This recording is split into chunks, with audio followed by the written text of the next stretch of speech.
صاحب الولاق صلی اللہ علیہ وآلہ وسلم کی بارگاہ میں ہم لوگ درود و سلام پیش کرنے کے بعد سورہ الاسراء کی پہلی آیت آپ کے سامنے تلاوت کی۔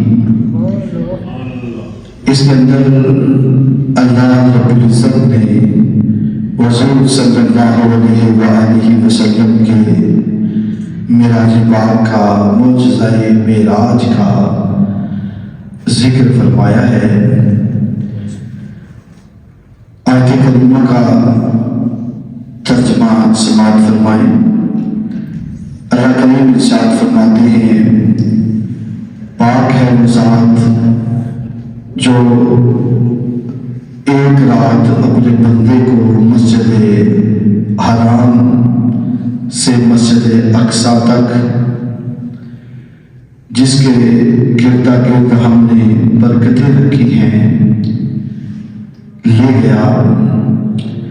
پاک ہے وہ ذات جو اپنے بندہ خاص کو رات کے تھوڑے سے حصے میں مسجد حرام سے مسجد اقصیٰ تک لے گئی تاکہ ہم اسے اپنی قدرت کی نشانیاں دکھائیں۔ بے شک وہ سننے والا اور دیکھنے والا ہے۔ معزز اور محترم سامعین گرامی، اس آیت کریمہ میں اللہ رب العزت نے حضور نور الانوار احمد مختار آمنہ کے لال حضرت محمد مصطفیٰ صلی اللہ علیہ وآلہ وسلم کے معراج پاک کا تذکرہ فرمایا۔ لفظ معراج عروج سے بنا ہے۔ عروج کے معنی ہیں بلندی۔ معراج اوپر چڑھنے اور بلندی پر جانے کو کہتے ہیں۔ آیت کریمہ ہے، تعرج الملائکۃ والروح الیہ، اور ارشاد نبوی صلی اللہ علیہ وسلم ہے، عرج بی الی السماء۔ یہ دونوں اسی مفہوم پر دلالت کرتے ہیں، کیونکہ آپ صلی اللہ علیہ وسلم جو معراج شریف پر گئے، لفظ معراج کا لغوی معنی جو ہے وہ ہے سیڑھی۔ کیا؟ سیڑھی۔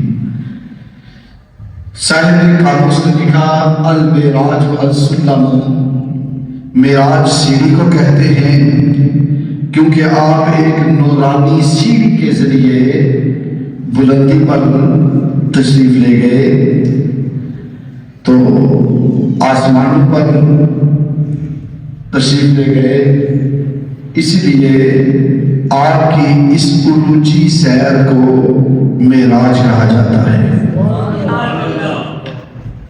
قرآن کریم کے مطالعے سے یہ بات واضح ہوتی ہے کہ حضور صلی اللہ علیہ وسلم کے علاوہ دیگر انبیاء کرام کو بھی اللہ رب العزت نے شرف معراج سے نوازا ہے۔ حضرت ابراہیم علیہ السلام کو بھی، حضرت ادریس علیہ السلام کو بھی، حضرت موسیٰ علیہ السلام کو بھی، حضرت عیسیٰ علیہ السلام کو بھی، سب کو شرف معراج سے نوازا، لیکن ہر ایک کی معراج جو ہے وہ جدا جدا ہے۔ ہر ایک کی معراج کا جو کی حالت ہے، کیفیت ہے، وہ دوسرے سے جدا ہے، مختلف ہے۔ نبی رحمت صلی اللہ علیہ وسلم کو اللہ رب العزت نے کل 34 بار شرف معراج سے نوازا۔ 34 بار شرف معراج سے نوازا۔ ان میں سے ایک معراج جسمانی ہے اور باقی 33 حضور کی جو معراجیں تھی وہ روحانی تھی. خواب میں حضور کو معراج ہوئی. حضور تاج عالم و عالم نور مجسم صلی اللہ علیہ وسلم کے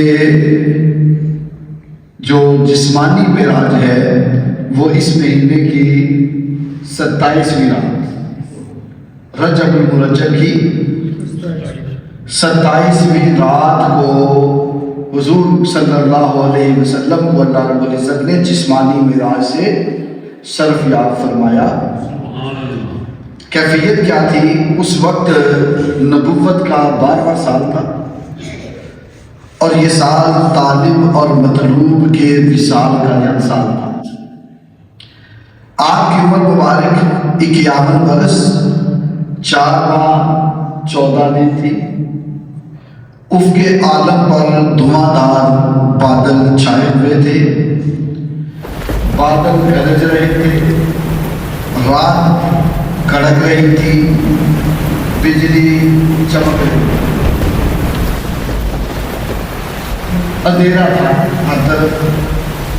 ماہ رجب کی 27ویں رات تھی. ایک حسن کی ذات تھی، ایک عشق کی ذات تھی، اور دونوں ذاتوں کی آپس میں ملاقات تھی، اور اس ملاقات میں ایک راز کی بات تھی، اور اس راز کی بات میں ہم گناہگاروں کی نجات تھی. اللہ رب العزت نے اپنے محبوب کو اپنی بارگاہ میں بلایا اور حضور کو جسمانی معراج سے نوازا. بعض لوگ اپنے کام علمی کی وجہ سے کہتے ہیں کہ حضور کو یہ معراج بھی خواب میں ہوئی تھی، جسمانی نہیں تھی، روحانی تھی، خواب میں تھی. اگر خواب میں حضور کہیں کہ میں بیت المقدس میں گیا ہوں، یا میں پہلے آسمان پر یا دوسرے یا تیسرے یا چوتھے 5ویں 6ویں 7ویں سدرۃ المنتہا عرش اولی پر، اگر خواب میں حضور کہیں میں کہیں گیا ہوں تو یہ بہت بڑی فضیلت نہیں بنتی. فضیلت تو ہے لیکن اس کا انکار کوئی نہ کرتا کہ خواب تو کوئی بھی دیکھ سکتا ہے. خواب میں تو اکثر مجھ جیسا گناہگار، آپ جیسے نیک لوگ، آپ جیسے لوگ، اکثر ہم خواب دیکھتے ہیں کہ ہم مکہ المکرمہ میں خانہ کعبہ شریف کا طواف کر رہے ہیں. جب صبح اٹھ کر کے گھر میں بتائیں، دوستوں کو بتائیں یار میں نے خواب میں مکہ المکرمہ میں کعبے کا طواف کیا ہے، تو کوئی بھی پریشان نہیں ہوتا، اعتراض نہیں کرتا، آگے سے بحث. ہم کہیں میں مدینہ طیبہ میں حضور صلی اللہ علیہ وسلم کے روزہ اطہر پر خواب میں حاضر ہوا ہوں، ریاض الجنہ میں نوافل پڑھے ہیں، حضور کے روزے کے سامنے بیٹھ کر حضور پر درود پڑھا ہے، میں نے تجھے بھی خواب میں وہاں دیکھا ہے، تو کوئی بھی اس کو یہ نہیں کہے گا کہ یہ نہیں ہو سکتا. ہاں، کوئی خواب میں کہے کہ میں وزیر اعظم بنا دیا گیا ہوں اور وزیر اعظم کی کرسی پہ بیٹھا تھا. خواب کچھ بھی کوئی دیکھ سکتا ہے، اس پہ اس کا اپنا کوئی اختیار نہیں. کوئی خواب بیان کرے تو کوئی انکار اس کا نہیں کرتا کیونکہ یہ ہو سکتا ہے. اور نبی رحمت صلی اللہ علیہ وسلم نے جب اپنا خواب بیان کیا تو کسی نے انکار نہیں کیا. لیکن جب حضور صلی اللہ علیہ وسلم کے جسمانی معراج کا معاملہ ہوا، آپ صلی اللہ علیہ وسلم معراج سے واپس تشریف لائے، تو حدیث پاک میں آتا ہے، تفاسیر میں بھی لکھا ہے، ابھی میں تفسیر بازاری میں پڑھ رہا تھا، کریم آقا صلی اللہ علیہ وسلم تشریف فرما ہے اور غمگین ہے. حضور معراج سے واپس آئے ہیں اور غمگین ہیں، پریشان ہیں. جبریل امین آئے آ کے عرض کی یا رسول اللہ پریشان کیوں ہے؟ آپ صلی اللہ علیہ وسلم نے فرمایا اے جبریل میں سوچ رہا ہوں میں لوگوں کو بتاؤں گا کہ میں رات کے تھوڑے سے حصے میں معراج کر کے آیا ہوں، مسجد اقصیٰ تک گیا ہوں، آسمانوں پر گیا ہوں، سدرۃ المنتہا تک گیا ہوں، اللہ رب العزت کی بارگاہ میں حاضر ہوا ہوں، جنت جنت دوزخ کا مشاہدہ کیا ہے، اللہ کا جلوہ دیکھا ہے، جب میں بات کروں گا تو لوگ میری بات کو مانیں گے نہیں، مانیں گے نہیں۔ جبریل امین نے عرض کی یا رسول اللہ صلی اللہ علیہ وسلم کیا ہوا اگر نہیں مانیں گے؟ اگر لوگ نہ مانیں گے تو ایک ہے جو آپ کو مانے گا۔ اگر لوگ آپ کی تصدیق نہیں کریں گے تو ایک ذات اللہ نے آپ کو ایسی عطا کی ہے کہ آپ کی بات کی وہ تصدیق کرے گی۔ حضور نے فرمایا جبریل وہ کون ہے جو میری تصدیق کرے گا؟ جب سارے انکار کریں گے تو تصدیق کون کرے گا؟ جبریل امین نے عرض کی یا رسول اللہ آپ کا ابو بکر جو ہے وہ آپ کی اس بات کی تصدیق کرے گا۔ بات یہ ہو گئی، جبریل امین چلے گئے، آپ صلی اللہ علیہ وسلم نے یہ بات لوگوں کو بتائی یہ معاملہ ہے۔ اب جب یہ معاملہ حضور نے بیان کیا نا تو ابو جہل کہنے لگا یہ قبیلے والے جو لوگ ہیں، مکے کے جو لوگ ہیں، ان کے سامنے بات کرو گے؟ حضور نے فرمایا ہاں کروں گا۔ سچے بندے کو کیا ڈر؟ آپ نے فرمایا کروں گا۔ اس نے آواز دی قبیلے والوں کو، آؤ جلدی آؤ، ابو جہل آواز دے رہا ہے، بڑی ضروری بات ہے۔ وہاں ماننے والے بھی نہ ماننے والے بھی اپنے بیوے گانے بھی سارے اکٹھے ہو گئے۔ جب اکٹھے ہوئے تو ابو جہل کہنے لگا ہے محمد صلی اللہ علیہ وسلم کرو بات جو مجھے بتا دی تھی، جو یہاں وہاں بیٹھ کے بات کر رہے تھے نا، اب کرو، لوگ سارے آ گئے ہیں۔ جب میرے قریب آقا صلی اللہ علیہ وسلم نے یہ بات کی تو تفسیر میں لکھا ہے کہ کئی صحابہ بھی جنہوں نے کلمہ پڑھا تھا یہ بات سن کر وہ ایمان سے پھر گئے، دین سے پھر گئے، کہنے لگے یہ نہیں ہو سکتا۔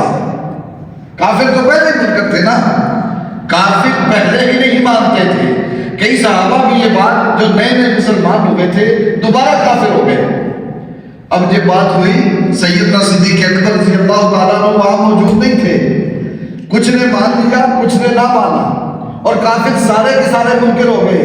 ابو جہل سیدنا صدیق اکبر رضی اللہ تعالیٰ عنہ کے گھر پہنچا، دروازہ کھٹکھٹایا، دیکھا نا کہ کئی کلمہ پڑھنے والے پھر گئے ہیں، کافر دشمن ہو گئے ہیں۔ کہنے لگا جو سب سے پکا عاشق ہے نا اس کو بھی گمراہ کرتا ہوں۔ جا کے دروازہ کھٹکھٹا کے آواز دیے ابو بکر باہر آؤ۔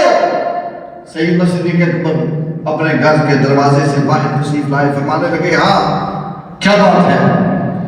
کہنے لگا مجھے یہ بتاؤ اگر کوئی کہے میں رات کے تھوڑے سے حصے میں یہاں سے بیت المقدس تک گیا ہوں، جو 40 دن کا سفر ہے، 40 دن اور 40 راتیں لگتی ہیں وہاں سے ہو کے آنے کے لیے، اور کہے میں رات کے تھوڑے سے حصے میں گیا بھی ہوں آیا بھی ہوں، آسمانوں میں گیا ہوں، جنت کو دیکھا ہے، دوزخ کو دیکھا ہے، کیا عقل مانتی ہے؟ فرمایا عقل نہیں مانتی، ایسے نہیں ہو سکتا کہ کوئی رات کے تھوڑے سے حصے میں رات کو ہی جائے رات میں واپس آ جائے، ایسے نہیں ہو سکتا۔